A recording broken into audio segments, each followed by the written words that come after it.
안녕하세요. 민동필입니다. TV 똥덩이 이 프로그램은 밴쿠버 중앙일보와 펀더드 에듀케이션 제 회사가 함께 계획하고 제공하는 프로그램이라는 거 먼저 말씀드리면서 사교육 정말 문제일까 2부 시작하도록 하겠습니다. 자, 제가 이 1부에서 이제 시작하는 점에서 정확하게 말씀을 안 드렸는데, 제가 이제 요 구성을 어떻게 할 거냐면요. 일단 사교육에 대한 이야기와 그 이야기로 이제 먼저 시작을 했지만, 사교육이라고 하는 것이 지금 문제다 아니다라고 나오는 이유를 이제 좀 더 살펴본 뒤에, 도대체 왜 그런 일이 벌어지는, 공부 방법하고 가르치는 게 어디에 초점이 맞춰져서 그런 일이 벌어지는지를 사회 현상과 연결을 한 다음에, 그다음에 공부 방법에 대한 두뇌에 대한 그 이야기를, 인제 두뇌가 정보 처리하는 방법, 그리고 공부 방법에 대한 이야기를 같이 하려고 합니다. 자, 그래서 요거 인제 2 부에서 인제 앞에서 이야기했던 사교육에 대한 이야기를 인제 마무리 짓는데, 앞에서 1 부를 보신 분들이 아마 그러실 거예요. '이거 좀 뭐 말을 하다 말고 끝을 내는 것 같네.'라고 인제 생각을 하시는 수도 있는데, 뭐 저는 이제는 그렇게 해도 될 거라고 생각을 하는 게 뭐냐면은, 한 달치 분량을 한 번에 다 올리잖아요. 예. 그래서 여러분들께서 인제 시간이 되실 때 그냥 하나씩 보실 수 있도록 하기 때문에 '중간에 인제 끊어도 큰 차이가 없지 않을까.'라는 생각이 들어서 인제 생각에 인제 그렇게 하고 있습니다. 자, 어쨌든 인제 사교육에 대한 이야기를 계속 이어가도록 하겠습니다. 자, 사교육이라고 하는 것을 인제 생각을 해 보면은 바로 그거죠. 앞에서 인제 말씀드린 것처럼 학교에서 가르치지 못했던, 그러니까 학교에서 학생들이 충분히 배우지 못했던 것들을 이제 이 학원에서 그것을 부족한 부분을 채운다라는 인제 관점이 들어가잖아요. 자, 그러면은 여기서 인제 어떤 분들은, 뭐 들으시는 분들 중에 그런 말씀을 하실 텐데, 그러면은 학교의 선생님들은 학교의 선생님들은 학원 강사보다 다 못하나? 예? 학원 강사보다 다 못한다고 봐야 되는 것인가? 그렇지는 않습니다. 예. 저는 그렇게 생각하지는 않습니다. 다만 뭐가 있냐면은, 학교에서 가르치는 것이 기본적으로 들어가 있는 그 부분이 있을 수도 있고, 또 선생님들마다 가르치는 게 효율이 있을 수도 있지만, 예, 그렇지만 강사들은 생존 경쟁을 하는 상황이고, 학교의 선생님들 같은 경우에는 공무원이라서 그렇게까지 생존에 지대한 영향을 받지는 않는다는 거죠. 그러니까 이 절실함이 쪼끔은 덜할 것이다라는 것이 제 추측이라는 겁니다. 거기다가 학교에는 한 가지가 더 있습니다. 그건 뭐냐면은, 학교에서 항상 외치는 것 중에 하나가 전인 교육, 이거를 외치죠. 자, 그러다 보니까 어떤 현상이 벌어질 수 있냐면은, 학교에서 가르치는 교육 내용에서 물론 수업을 통해서 전달하는 것도 있지만, 수업만큼 학생들의 됨됨이라고 할까요? 그러니까 문제를 일으키지 않는 그런 어떤, 그러한 어떤 접근법이라든가, 또는 학생들이 문제가 있으면 그걸 해결해야 되는 그런 어떤 접근법이라든가, 이런 것들이 같이 교육에 들어가거든요. 그런데 상대적으로 학원은 어떨까요? 학원은 그런 내용이 아니라 일반적인 그런 가르치는 것에만 초점을 맞춰서 그냥 딱 고거에만 가지고서는 짧은 시간에 최대한 효율을 낼 수 있도록 만들기만 하면 되거든요. 그러면은 한번 생각해 보시죠. 예. 과연 어느 쪽이 효율이 높을까요? 아무래도 학원 쪽이 공부에 있어서만큼은 효율은 조금 높겠죠. 거기다가 팩터 하나가, 요소 하나가 더 있습니다. 그건 뭐냐면은, 학원은 공부하는 학생들의 어떤 능력의 정도에 따라서 반을 나눌 수가 있어요. 그죠? 네. 그러니까 그 얘기는 뭐냐면은, 학교 같은 경우에는 한 반에 있는 학생들의 성적이 뭐 상위권서부터 하위권까지 다 포함이 돼 있다고 한다면, 그러면은 학교 선생님들 같은 경우에는 이 중간쯤에 맞춰서 이 학생들도 버릴 수 없고, 이 학생들에게만 초점 맞출 수도 없고, 또 이 학생들에게 초점 맞춰서 하면 이 학생들이 할 수가 없고, 이런 좀 애매모호한 그런 어떤 이 갭이 있다고 한다면은, 학원은 들어오는 학생들을 나눌 수가 있다는 거죠, 반을. 그러면 한번 생각해 보세요. 강사들 같은 경우에는 들어온 학생들의 수준을 쭉 보고 어디다 초점을 맞춰야 되는지를 먼저 쭉 차곡차곡 쌓아 놓고 나면 그러면은 훨씬 쉽죠, 접근법이. 효율도 훨씬 높아질 수밖에 없죠. 예. 그래서 학교 교육이 사실상 이 시험 문제를 '학교 교육에만 맞춰서 시험을 내겠다. 학교 교육 범위 내에서 시험을 내겠다.'라고 하는 것 자체도 사실상 학원의 그런 어떤 교육을 막기가 어려울 수밖에 없다는 게 제 생각입니다. 자, 그런 데다가 한 가지가 더 있습니다. 예. 사교육이 완전히 없어질 수 없는 이유 하나가 더 있습니다. 그건 뭐냐면은 바로 학생들에게 가르치는 방법입니다. 그게 인제 그 사교육을 놓고 보면은 이 정부에서 생각하는 건 이거잖아요. 시험 문제의 난이도, 시험의 난이도. 이거에 따라서 인제 난이도가 낮으면 학생들이 학원을 굳이 가지 않아도 시험 성적이 나올 테니까 뭐 되게 된다. 그러니까 학생들이 배운 학 과목에 충실할 수 있게 학교에서 배우는 과목에 충실하게 하자라고 이야기를 해도 여러분도 한번 이 생각을 해 보세요.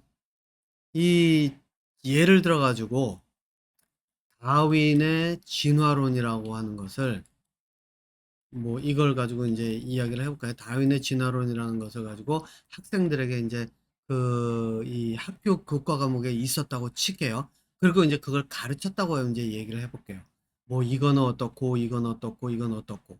자, 그러면은 다윈의 진화론이라고 하는 것 자체가 가진 의미가 굉장히 많은 것들을 포함을 해요.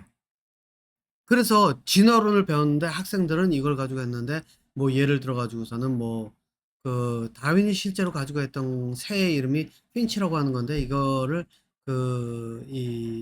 뭐 그냥 앵무새라고 이야기를 할게요. 예. 그냥 앵무새 같은 이런 새가 있다고 얘기를 해 볼게요. 그럼 앵무새의 종류를 가지고 인제 진화론을 앵무새의 종류들을 갖 놓고 진화론에 대한 이야기를 인제 다윈이 했다. 예. 물론 이렇게 얘기를 해 볼게요, 가정을 해 놓고. 자, 그랬는데 시험 문제에서 예를 들어 가지고 앵무새가 아니라 독수리를 놓고 진화의 그런 어떤 예를 만들어서 시험 문제를 냈다라고 하면 과연 앵무새와 독수리 이 두 개의 진화를 딱 놓고 했을 때 이 두 개가 교과서적인 교과 과정에서 나온 거는 앵무새를 다뤘는데 독수리를 가지고 진화론을 다뤘다고 한 문제가 과연 이게 교과 과정의 범위를 벗어났다고 할 수 있을 것인가? 그러면은 여러분들 생각에서는 당연히 벗어났다라고 이야기하실 분들도 있을 거예요. 왜? 이거는 우리가 배운 건 앵무새지 독수리가 아니지 않느냐. 왜 배운 앵무새를 가지고 내야지 독수리를 가지고 시험을 내느냐라고 이야기를 하지만 다윈의 진화론을 가르치는 것에 하나의 데이터로서 앵무새를 사용했다라고 한다면은 독수리를 데이터로 해가지고 다윈의 진화론을 설명을 해도 두 개의 차이는 없다는 거예요. 왜? 둘 다 진화론이라고 하는 큰 틀에서 보자면은 같은 내용이잖아요. 그게 이제 이런 것들이 논란의 소지가 계속 일어날 거라는 거죠. 예. 왜냐면은 시험 문제를 내는 사람들이 그러면은 교과서에 있는 내용을 그대로 가져다가 앵무새면 앵무새를 그대로 해가지고 시험을 내야 되는가? 그렇게 냈을 때 그럼 실제로 변별력이라고 하는 것이 사라지게 되거든요. 변별력이 사라지게 된다는 얘기는 뭐냐면은 웬만큼 외우는 두뇌가 되는 학생들 같은 경우에는 성적이 높을 수밖에 없다는 거죠.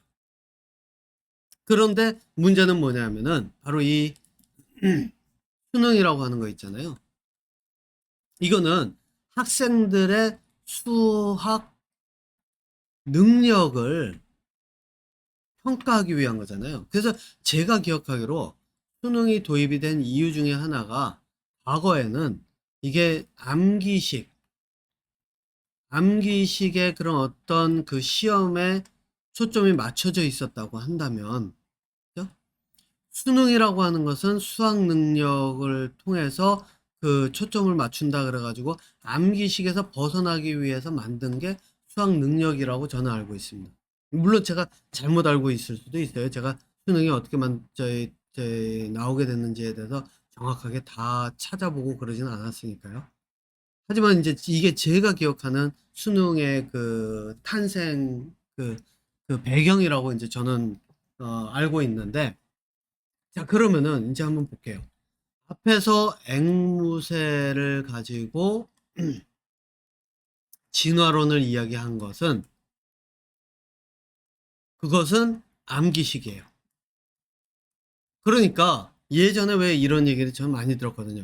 사법고시 이런 거 볼 때 엄청나게 외워야 될 것 많고, 저희 의사들 의사고시인가요? 뭐 그것도 고시라고 하나요?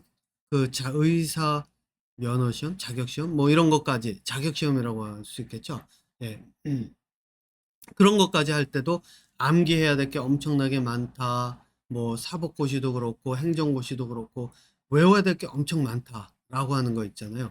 그러니까 암기식으로 시험을 보는 것에서 보자면 이것을 가지고 딱 교과 과정에서 나오는 게 이게 바로 그 저희 시험이라야 하죠. 예. 그런데 수능이 탄생한 이유 중에 하나는 바로 암기식에서 벗어나서 앵무새가 아니라 독수리를 가지고 진화론에 대한 이 예를 삼아서 설명을 했을 때, 그 시험 문제를 냈을 때 이것을 학생들이 풀어나갈 수 있는, 풀 수 있는 이런 능력을 어느 정도 가지고 있는지를 보려고 하는 게 바로 이 수능이라는 거잖아요. 자, 그러니까 인제 여기서 이게 어긋나기 시작한다는 거예요. 뭐냐면은 학교 교과 과정 내에서 시험을 낸다?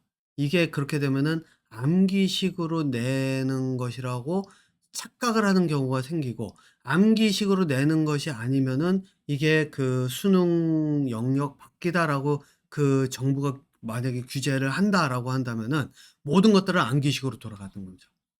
그러면 암기식으로 돌아간다? 그러면 과거 제 행정고시, 검정고시, 뭐 저희 뭐죠? 사법고시 이런 시험이 돼 버리는 거예요. 예. 지금 대통령이 그런 어떤 시험을 보고 나서 대통령 그 검사를 하다가 대통령이 돼서 이런 생각을 하게 됐는지는 모르겠지만은, 사실상 이게 암기식으로 되돌아갈 가능성이 굉장히 높아지게 돼 버리는 현상이 벌어진다는 거죠. 그런데 그렇다면은 인제 이게 교과서 밖으로 나갈 수밖에 없는 것이 바로 수학 능력 시험인데, 그렇게 되면 독수리라든가 사자라든가 이런 것들을 놓고 예로 해서 진화론을 이야기하고 이것을 봤을 때 학생들이 어떻게 접근하는지 그 문제들을 풀어나가는 문제 해결 능력을 봐야지 되는데, 그거를 하기가 어려워지는 상태가 되잖아요. 그죠? 그럼 그거를 어느 정도로 허용을 할 것인가? 허용을 하게 되면 다시 수능 예전에 뭐죠?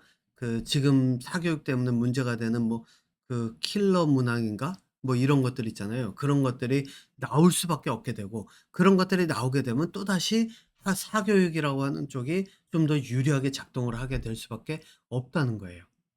자 그러면은 제가 인제 이어지는 3 부에서는, 3 부에서는 왜 사교육의 이런 수학 능력 시험이라고 하는 것이 왜 사교육에 유리한가? 이것에 대한 내용을 가지고 인제 이야기를 쪼끔 풀어나가면서 이것과 인제 두뇌가 정보 처리하는 것과 어떤 관계가 있는지를 조금 더 설명을 하도록 하겠습니다.